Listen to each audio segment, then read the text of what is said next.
Alors, continuons notre configuration. Donc maintenant, on va installer une machine Windows. Alors, pour installer une machine Windows sous VirtualBox, on peut aller directement télécharger cette adresse-là, https://developer.microsoft.com/fr-fr/windows/download/virtual-machine. Une machine Windows 11, si vous n'en avez pas, hein, vous pouvez aller la télécharger à cette adresse-là. Vous voyez, vous avez la possibilité de télécharger une machine Windows 11 avec la VirtualBox qui est ici. Donc une machine qui est prête à l'emploi, c'est une version d'évaluation. Il suffit de cliquer dessus et quand elle aura été téléchargée, hein, il suffira tout simplement de la décompresser pour la récupérer sous VirtualBox. Cliquez dessus et une fois qu'elle aura été récupérée, donc vous pouvez la récupérer sous VirtualBox. Moi, c'est ce que j'ai fait ici, hein. J'ai récupéré une machine virtuelle, hein. Et donc directement ici, je l'ai récupérée. Et dès que vous l'avez téléchargée, la machine, il suffira de double-cliquer dessus et vous aurez une machine Windows 11, hein, une version d'évaluation. Si vous avez déjà une machine Windows sous VirtualBox, c'est des Windows que vous pouvez installer, eh bien vous pouvez créer votre machine Windows 11. Donc l'objectif, c'est de parvenir à avoir une machine Windows 11 que l'on va rattacher à ce switch, hein, pour pouvoir le rattacher à Internet ici. Donc la chose qu'on va faire, alors déjà, une fois que vous aurez installé cette machine Windows, il faudra démarrer votre OpenSense. Voilà. Il faudra démarrer votre machine Ubuntu.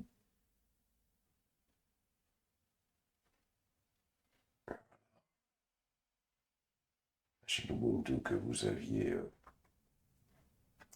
récupérée. Il faudra démarrer votre machine Windows. Donc on a trois machines que l'on démarre, hein.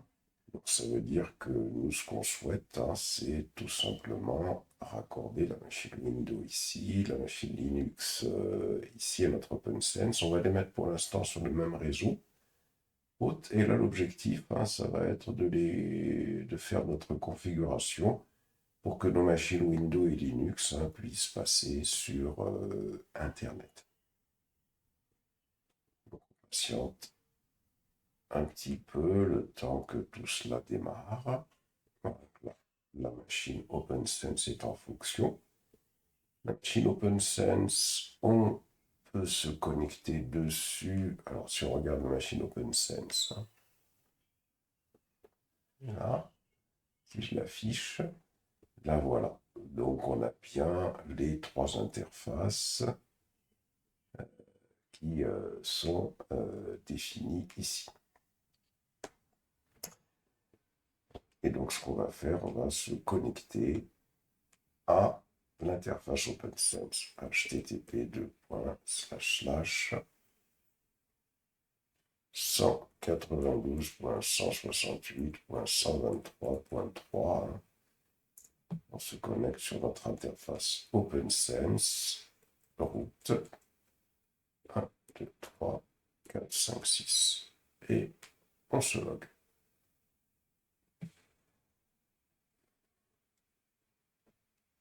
Voilà.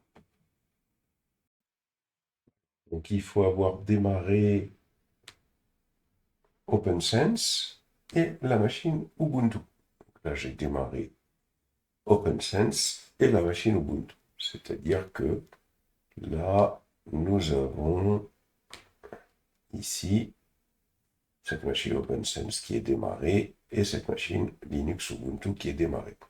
Dans la vidéo précédente, on avait, au niveau de Firewall, au niveau de Rules, on avait cliqué sur OPT1. OPT1, ça correspond à cette interface-là, celui-là. Et au PT1, on avait configuré une règle laissant passer le trafic ICMP. À partir de là, ça veut dire que comme on laisse passer le trafic ICMP, on peut pinguer cette interface à partir de cette machine Linux. D'ailleurs, on va retourner sur cette machine Linux. Si je fais un ping 192.168.2.1, ça marche, hein, ça veut dire que donc je parviens à partir de cette machine à pinguer cette interface. Est-ce qu'on ping le 8.8.8, c'est-à-dire le DNS sur Google? Si je fais un ping 8.8.8.8, ça marche. Par contre, si je fais un ping www.google.fr, ça ne marche pas. CTRL C, si je fais un ping www.wanadoo.fr, ça ne marche pas. Ce qui veut dire qu'à partir de cette machine, je n'arrive pas à utiliser le DNS pour aller sur Internet. Si, par contre, je reviens sur cette interface, si je vais cliquer sur Interface ici, je clique sur Diagnostics ici, je clique sur Ping, on va voir si à partir de ce firewall, on parvient à pinguer l'autre www.google.fr. Est-ce que ça marche déjà ici? Donc on y va. www.google, en minuscule, www.google.fr. Si j'applique, on constate que ça semble marcher. Alors, on va recommencer encore une fois. Voilà, des fois, il faut recommencer plusieurs fois pour s'assurer que ça marche bien. Est-ce qu'avec Wanadoo, ça marche aussi? Des fois, il faut patienter un peu pour que ça passe. Donc, on ne s'impatiente pas. Wanadoo. Avec Wanadoo, ça a l'air... Ah, Wanadoo, par contre, ça a l'air de ne pas marcher pour l'instant. On va réessayer. Je fais ça. Et là, avec Wanadoo, maintenant, ça marche. Donc, on voit que le ping marche bien à partir de cette machine-là. Ça veut donc dire que les requêtes DNS qui proviennent de cette machine, ce sont des requêtes qui sont bloquées, hein, qui ne passent pas via le pare-feu. Donc, on va aller remédier à ça. On va revenir sur notre interface. On va aller sur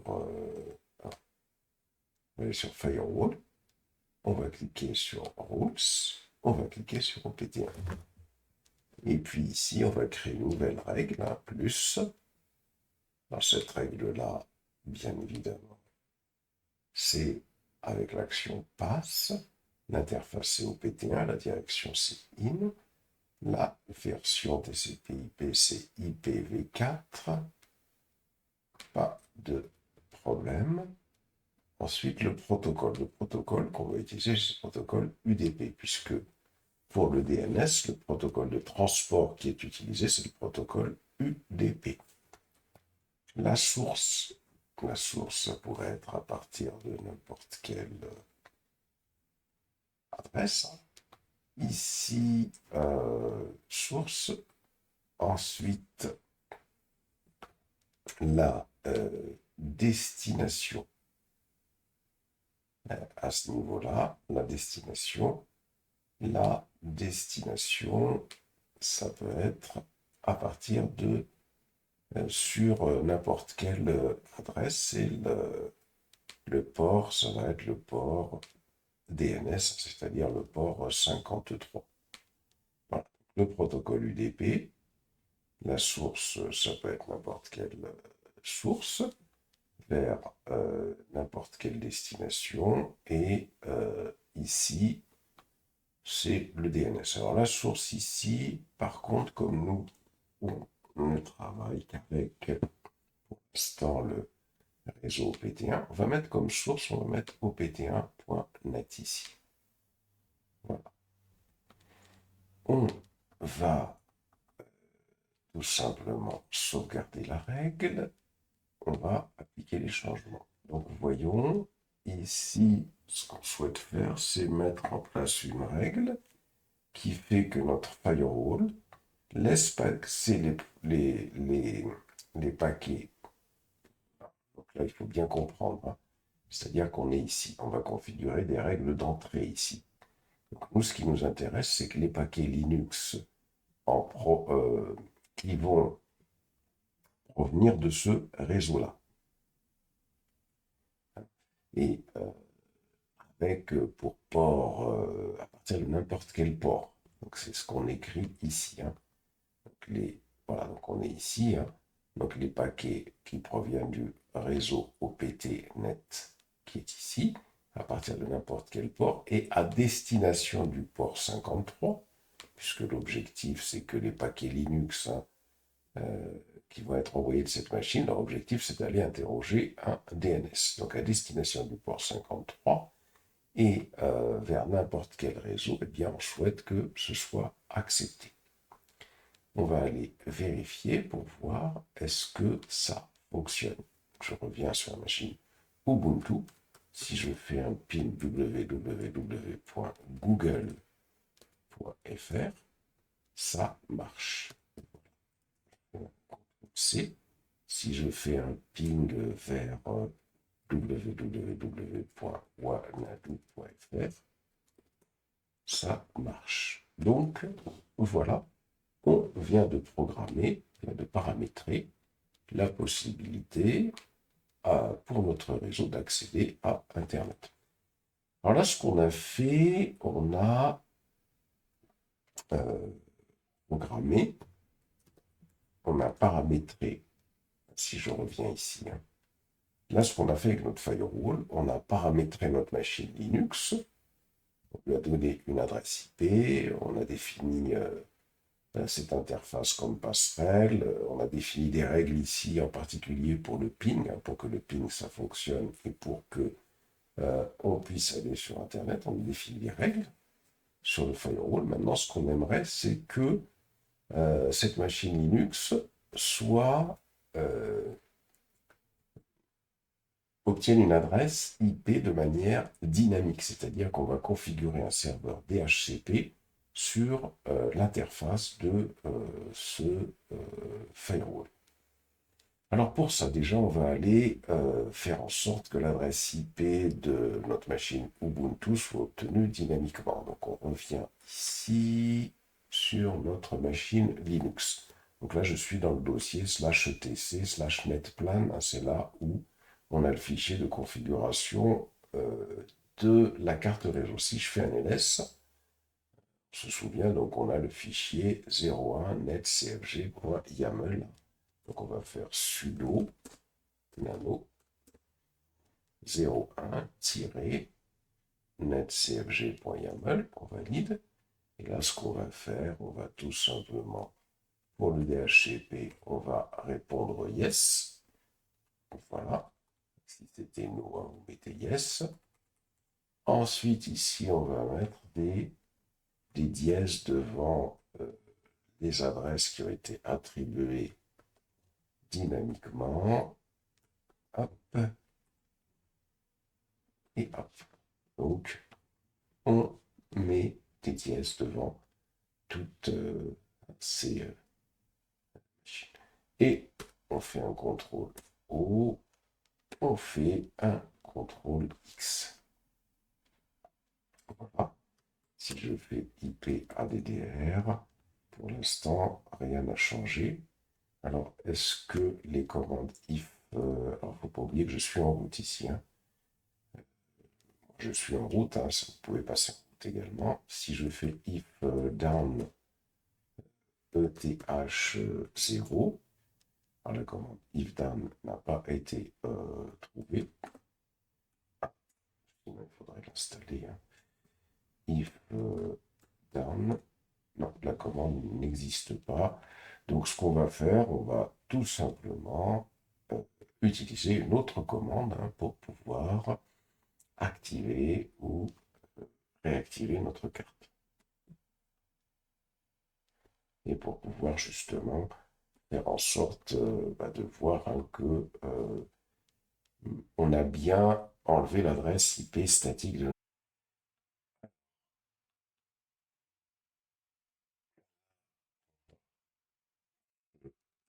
mettre dans le dossier etc netplan où on a les configs de nos cartes réseau et on va appliquer la config qu'on vient de mettre en place, hein, puisque là on a réactivé le DHCP. Et donc si je fais IP à DDR, voilà, donc on n'a plus d'adresse IP qui est attribuée à la carte. Donc ça c'est la première des choses. On a d'abord placé notre carte réseau qui est ici en DHCP, en adressage automatique. Ensuite, on va passer sur OpenSense ici, et sur OpenSense, on va aller dans Interface. Alors, c'est pas Interface, on va aller dans Service. Dans Service, on va sélectionner ISC DHCP V4. On clique sur OPT1 puisque l'objectif, c'est d'activer le service DHCP sur cette interface-là pour que les adresses IP soient attribuées aux ordinateurs qui seront dans ce réseau-là. Donc, là, ce qu'on va faire, on va tout simplement activer le service DHCP sur l'interface OPT1. Ensuite, là, on a le réseau, 2.0, 2.0, le masque de réseau, et là, l'intervalle d'adresse IP disponible, hein, que l'on peut affecter aux machines. Alors, on va voir comment on change tout cela. Ici, nous, on va dire que la première machine, ce sera 192.168.2.3. Ce sera la première adresse. Vers 192.168.2.10 par exemple. Voilà. Ensuite, on descend pour les serveurs DNS. On devra avoir le serveur DNS 8.8.8 et on aura le 8 ou le 4.4.4.4. Pour la passerelle, il suffit de regarder ici, la passerelle, hein, ce sera celle-là, 192.168.2.1. Donc 192.168.2.1. Voilà. Ensuite, on descend. Bon, il y a un certain nombre d'autres paramètres que je ne vais pas configurer. Je les laisse tels quels. Hein, je sauvegarde. Une fois que j'ai sauvegardé, qu'est-ce que je vais faire ici? Je vais tout simplement, ici j'ai la possibilité de redémarrer le service. Donc on clique ici, ça permet de redémarrer le service. Comme ça, on va avoir le service DHCP qui va pouvoir redémarrer. Ou on peut, pour être sûr, on peut l'arrêter ici si on veut, et on peut le relancer, voilà. Comme ça, on est plus tranquille. Voilà. Allons voir si notre machine Ubuntu elle a capté une adresse ou pas encore. Non, elle n'a pas encore capté l'adresse. Notre machine Ubuntu. Donc, on va essayer de forcer ça. DHCPD normalement. Alors, c'est pas DHCPD. Il faut aller voir la commande qui permet de pouvoir obtenir une adresse IP, alors IP ADDR. Voilà, il a obtenu, il faut attendre un peu, hein, tout simplement. Voilà, donc là, notre adresse IP a été obtenue. Est-ce qu'on arrive bien à pinguer 192.168.2.1? La règle, elle est toujours d'actualité. Est-ce qu'on arrive à pinguer le 8.8.8.8? C'est parfait. Est-ce qu'on arrive à pinguer des noms de domaine sur Internet? C'est parfait, ça marche bien. Donc voilà comment est-ce qu'on configure ici donc un serveur DHCP qui va attribuer des adresses IP à des machines. On peut, dans ce même ordre de travail, hein, venir sur la machine Windows qui est ici. Hein. Cette machine Windows, l'objectif, c'est de la mettre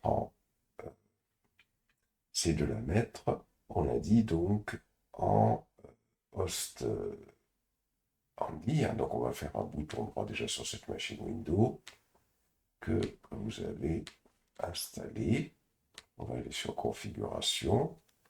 On va aller sur réseau.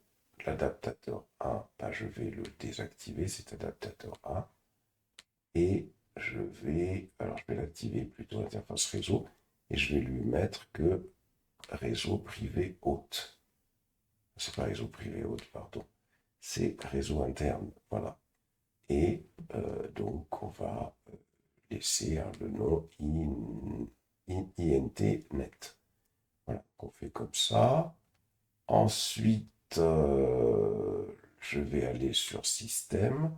Sur système, je vais donner un peu moins de mémoire à ma machine. Je vais lui donner 4096 MB. Je vais faire OK et je vais démarrer cette machine Windows. Donc l'objectif, hein, c'est tout simplement, si on revient ici, on devrait avoir une machine Windows, machine Linux qui va être accordée au même réseau qui est ici.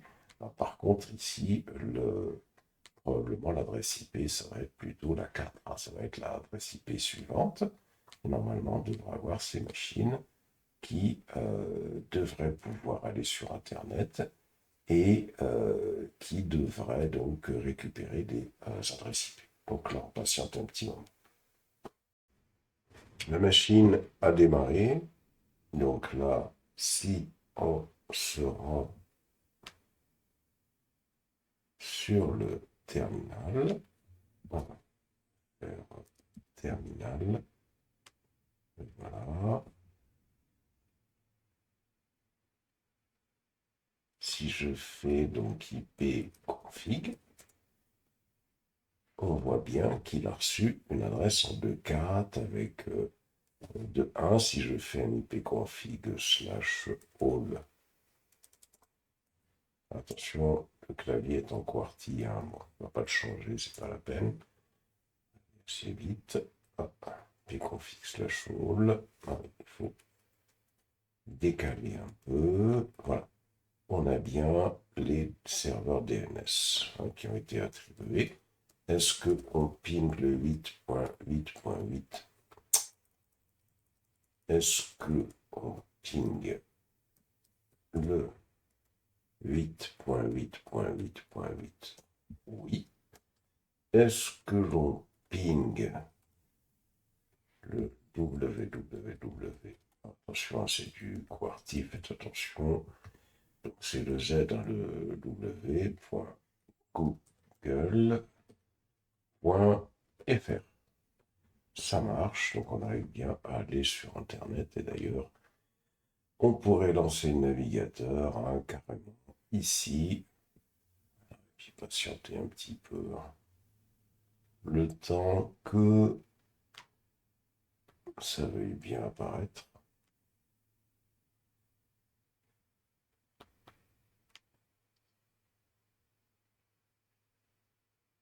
Voilà. J'ai du temps pour apparaître. Voilà. Donc voilà, donc là, on a réussi à configurer une machine Windows, une machine Linux derrière notre pare-feu. Hein. Ici, ça prend un petit peu de temps hein, que le lancement de notre système. Patienter un peu. Bon, quoi qu'il en soit, nous, on a prouvé que ça fonctionnait avec le ping. Hein. Après, bien sûr, hein, si vous patientez, là, vous allez avoir Internet qui va apparaître sur votre machine.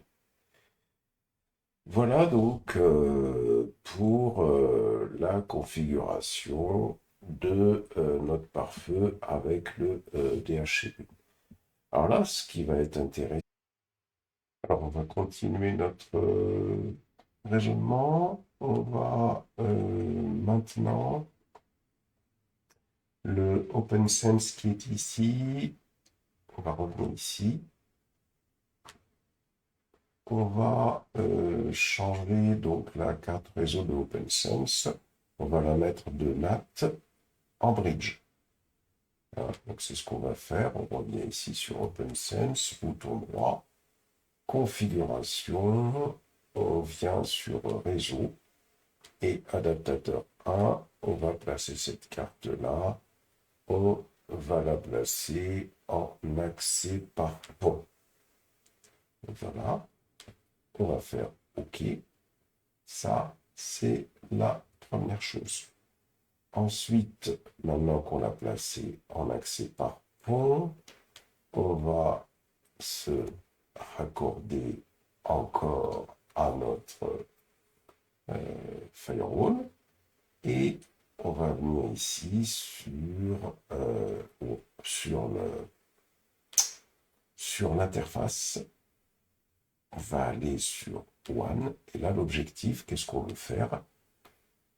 On va donner une adresse IP fixe à notre carte que l'on a mis en bridge. Alors attention, avant de faire ça, voilà, pour que ce soit clair pour tout le monde, on va déjà laisser comme ça, c'est-à-dire on va juste maintenant, ce qu'on va faire, hein, puisqu'on on a fait cette modif, on va redémarrer notre machine qui est ici, notre machine OpenSense. On va voir ce que ça va nous donner. Donc, bouton droit, on la redémarre.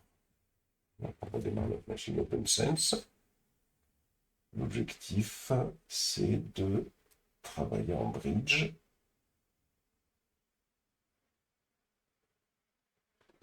Laisse notre machine redémarrer. Alors ici, la machine qui redémarre, la machine OpenSense.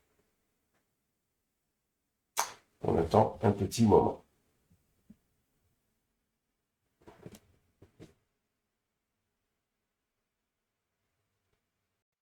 Notre machine OpenSense a redémarré. Et là, qu'est-ce qu'on voit? On voit que le LAN, c'est toujours 192.168.123.3. On voit que OPT1, c'est toujours 192.168.2.1. Et on voit que le WAN, cette fois-ci, n'a plus une adresse en 10.0.2.15, mais a récupéré une adresse en 192.168.1.100. Ça, c'est l'adresse de mon réseau réel, hein, puisqu'on est sur un accès par pont. Si je prends une adresse IP fixe à notre interface, qui est ici, alors pour ça, on se connecte à l'interface d'administration du pare-feu. On va dans l'interface, on clique sur One, et ici, on va tout simplement descendre sur IPv4 configuration type, on choisit statique IPv4. IPv6 configuration, on sélectionne None. Ensuite, plus bas, ici, on va avoir l'IPv4. Là, ici, on est en 24. Et là, on va lui mettre l'adresse IP 192.168.1.102. Puisqu'on a vu que l'adresse IP qui a été affectée, c'est une adresse IP en 1 ici, hein, à one. Donc, on doit lui donner en 1, mais on va lui donner quelque chose de différent. On sauvegarde. On clique sur Apply Change. On va s'assurer que les changements ont bien été pris en compte, malgré qu'on ne le voit pas ici, parce que là, il faudrait redémarrer la machine. On va aller tout simplement sur la machine Ubuntu. sur notre machine Ubuntu, là voilà, et on va tenter de pinguer le 192.168.100.1.102. Ça marche, donc ça fonctionne bien. On pourrait faire la même chose à partir de Windows ici. Alors Windows, il faut aller sur le terminal. Si je ping 192.168.1.102, ça marche. Est-ce qu'on arrive à pinguer le 888 tout le temps ou c'est pas possible? Ah là par contre, c'est plus comme quand on était en NAT, le 8.8.8.8, on n'arrive plus à le pinguer, malgré que on a bien la configuration. C'est du QWERTY, hein, ipconfig/roll, malgré qu'on ait bien tout configuré.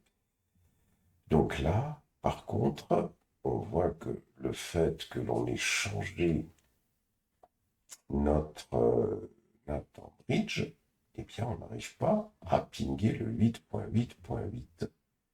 Donc, il faut voir pourquoi est-ce qu'on ne parvient pas, à partir de cette machine-là, à pinguer le 8.8.8, juste parce qu'on a changé ici le Nathan Bridge. La première des choses qu'on va faire, on va peut-être redémarrer déjà notre machine.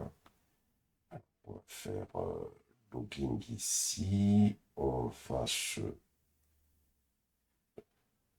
va la démarrer tout simplement. On va faire route. On va d'abord se connecter à la machine.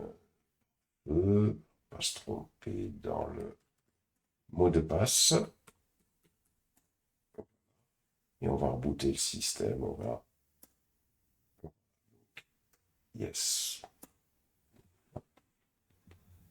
Et là, donc, on reboot notre système. Et on patiente un petit moment et on va voir si on parvient toujours pas à pinguer le 8.8.8.8.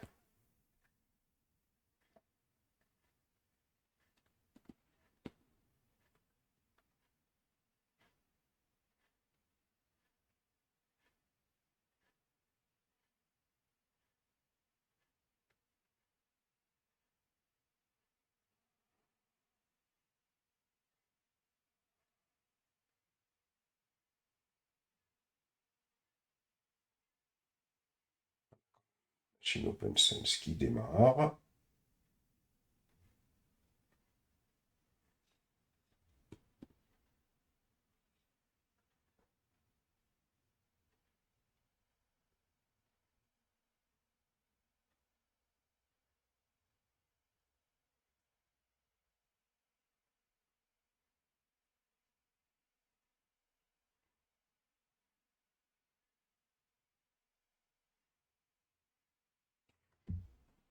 Voilà. Cette fois-là, bien pris la 102. Tentant de pinguer le 8.8.8.8 à partir de Ubuntu. Ping 8.8.8.8.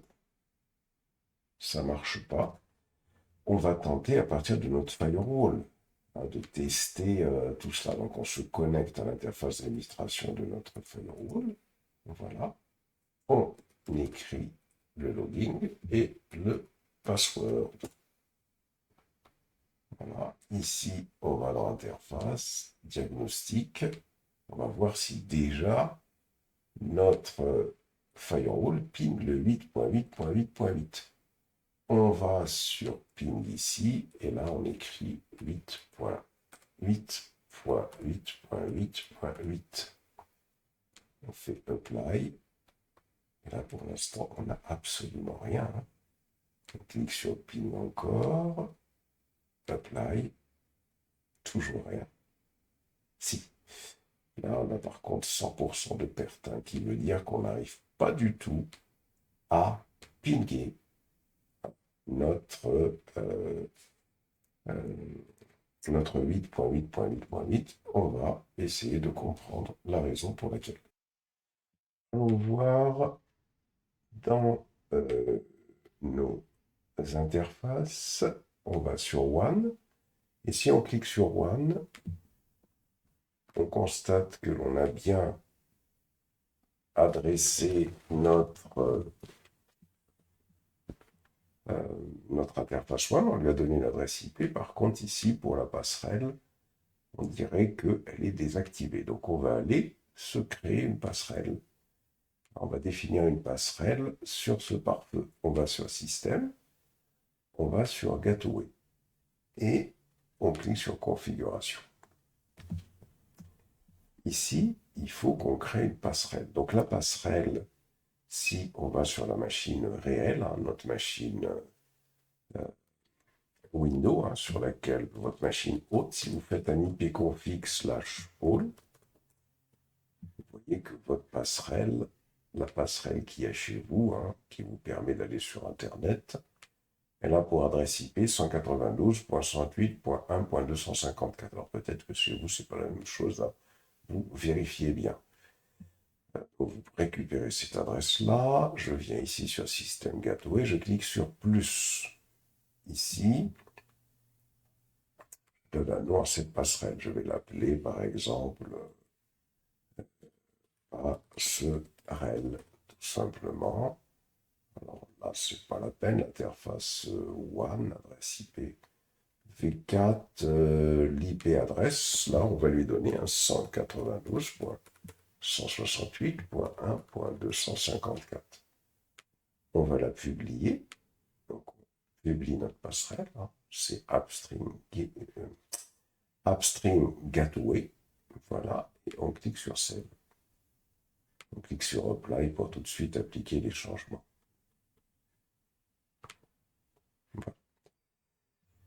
Une fois qu'on a fait ça, on va revenir sur Interface. On va sur One. On descend tout en bas. Et ici, dans IP Gateway, cette fois-ci, on voit qu'on a notre passerelle qui apparaît. On clique sur Save. On clique sur Apply Change. Alors, voyons si le fait qu'on ait mis une passerelle, quand on va dans Diagnostic, quand on va sur Ping, ici, si je mets le 8.8.8.8, est-ce que quand je fais Apply, ça marche? Ça a l'air de marcher. Voilà. Donc, on va supprimer tout ça. Voilà. Je fais le ping, je recommence. Apply. Voilà, donc là, ça a l'air de marcher. C'est-à-dire que là, on passe sur Internet. Est-ce que à partir d'une machine Ubuntu, on va bien sur Internet? Alors, ping 8.8.8.8, voyons. Là, ça a l'air de marcher. Donc, ça marche bien. Est-ce que on ping bien des noms de domaine?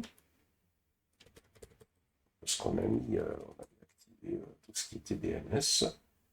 Pour l'instant, ça ne fonctionne pas. Donc, allons voir ici déjà sur notre pare-feu. Si en mettant des noms de domaine, ça marche. Google.fr, voyons. Alors, ça a l'air de marcher ici. On recommence encore une fois. Voilà, donc là, ça a l'air de marcher, donc il n'y a pas de raison que ça ne marche pas a priori. Attends un petit moment. Voilà, et là, ça a l'air de marcher. Il faut attendre un petit peu. Voilà, donc, lorsque on a fait ce changement, c'est-à-dire de Nathan Bridge, la façon dont on a dû configurer pour pouvoir faire passer notre machine sur le réseau Internet. Bon, maintenant, nous allons tenter d'installer sur notre machine Ubuntu ici, on va tenter d'installer un logiciel. Donc, on va faire sudo apt-get update.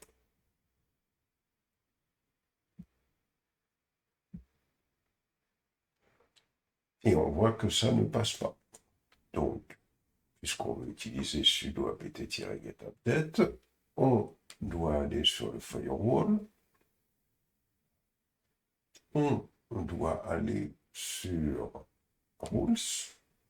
On doit aller sur le réseau OPT1, c'est-à-dire celui-là. On doit ensuite activer des règles, hein, parce qu'on a activé CMP et UDP pour le port 53. On va aller indiquer, donc pass, ok. L'interface c'est OPT1, TCP version IPv4. Le protocole, par contre, ici, ça va être le protocole HTTP. H.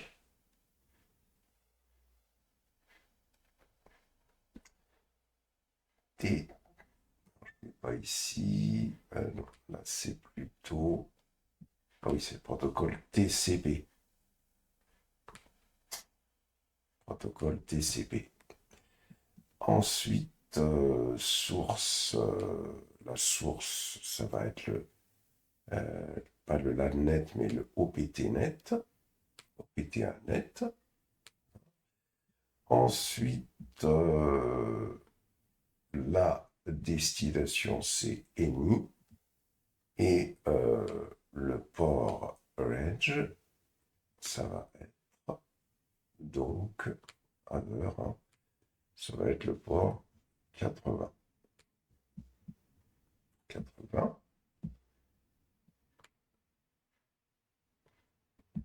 On fait un save. On va appliquer les changements. Là. Une fois qu'on a appliqué les changements, donc on a activé le port 80, ok. Tentons de voir si ça fonctionne. Il va. Ça a l'air de fonctionner pour le HTTP. Ok. Essayons maintenant d'installer le Apache. H2. Yes. Voilà. Donc là, le fait que l'on ait activé le port HTTP sur pour le LAN 2, hein, on a activé le port. On a fait en sorte que eh bien, les requêtes hein, pour HTTP soient acceptées hein, quand ça provient de ce réseau-là. Et donc là, ça c'est bon. Donc on parvient ici. Patiente un petit moment, on parvient à pouvoir installer notre système. Il faut patienter le temps que ça s'installe.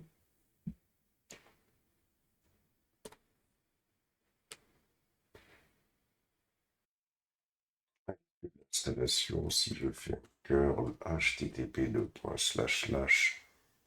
localhost, j'ai bien Apache qui est installé sur la machine. Notre problème maintenant, c'est que nous, ce qu'on souhaiterait faire, c'est que Apache est installé ici. On souhaiterait pouvoir accéder à Apache à partir du navigateur de notre machine. C'est-à-dire qu'à partir de la machine Windows, on souhaiterait lancer le navigateur, mettre l'adresse IP, alors l'adresse IP de cette machine Linux, mais ce ne sera pas possible parce que on passe par un pare-feu. Ce pare-feu par lequel on passe, nous, on doit passer par le pare-feu qui est ici. Hein. C'est-à-dire que notre machine Windows, elle est considérée comme étant une machine distante. Ça veut dire que on suppose hein, que cette machine va aller se connecter à la box, c'est ce qui se passe réellement. Hein. Elle se connecte à la box, à la machine, et qu'ensuite, elle va passer par ce port. Et donc, il faudrait qu'on fasse une redirection de port vers cette machine-là. C'est ça qu'on va faire, on va rediriger le port. Il faut se mettre dans l'esprit que notre machine PC Windows, c'est comme si notre Windows Et c'est comme si votre machine Windows, c'était une machine distante. C'était votre Windows. Donc, je ne parle pas de la machine Windows qu'on a installée ici, hein, je parle de la machine Windows de votre PC à vous. Hein. Donc, il faut vous imaginer que c'est comme si c'était une machine distante. Voilà. Que cette machine distante, elle va se connecter à ce firewall via cette carte réseau-là. Et donc, il faut qu'on fasse une redirection de port. On redirige le port vers le port 80 vers la machine Linux qui est ici. Donc, c'est ce qu'on va faire. Mais avant tout, on va tester hein, pour voir si on ne dit pas de bêtises. Donc, première des choses, on va lancer le navigateur de votre machine Windows et taper http://192.168.2.3. Si vous validez, vous voyez que ça ne marche pas, c'est-à-dire qu'on voit qu'à partir de ce navigateur, on n'arrive pas à accéder à la machine Apache qui est ici. Voyons si à partir du navigateur, quand on saisit l'adresse IP de cette carte bridge, on parvient jusqu'à là. Allons-y. On va faire un http 192.168.1.102. Est-ce qu'on y arrive? On n'y arrive pas. Vous voyez, donc on n'y arrive pas. C'est-à-dire que là, il faut se rendre compte que c'est comme si on était à distance. On a lancé http 192.168.1.102. On est bloqué ici, il faut qu'on demande à être redirigé vers cette machine. Et c'est ce qu'on va faire, la redirection de port. Donc on va dans l'interface de notre firewall. Dans l'interface de ce firewall, on va se rendre dans NAT ici, et on va cliquer sur Port Forward, redirection de port. On va cliquer sur plus ici. On va, c'est sur l'interface WAN hein, que la règle va s'appliquer. Le protocole, c'est IPv4. Le protocole, c'est le protocole. Alors, est-ce qu'on a HTTP ici? C'est TCP directement. Donc c'est TCP, hein. Donc là on ne touche pas. La source, on laisse telle que c'est. Et la destination. La destination, ça va être à destination du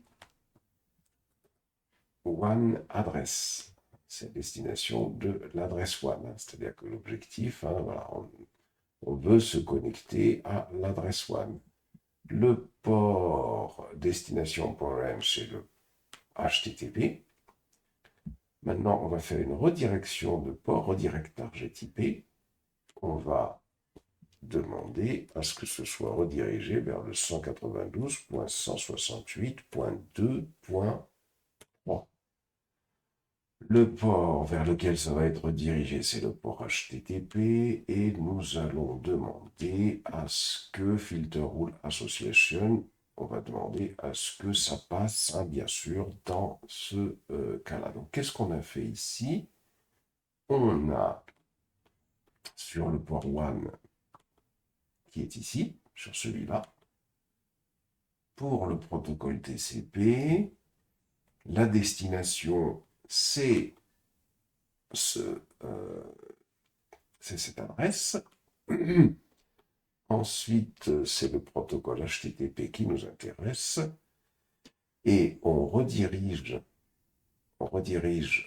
toute requête HTTP vers cette adresse-là sur le port 80. On va la rediriger vers cette adresse IP-là sur le port 80. Et bien évidemment, la règle, ici, on demande à ce que ça passe. On sauvegarde, on applique les changements. Alors, on va tenter d'aller... Voilà, ça marche. Donc là, vous voyez, 102, voilà, ça marche. Donc là, on vient de faire une redirection de port, hein, c'est-à-dire que à partir d'une machine distante qui est notre PC, eh bien, on a la possibilité Et c'est comme si on est à distance, hein. On a la possibilité de, lorsqu'on se connecte sur ce port, sur cette adresse-là, sur un port donné, de faire une redirection vers la machine de notre choix sur lequel on a installé notre serveur. Voilà pour la redirection de port sur OpenSense.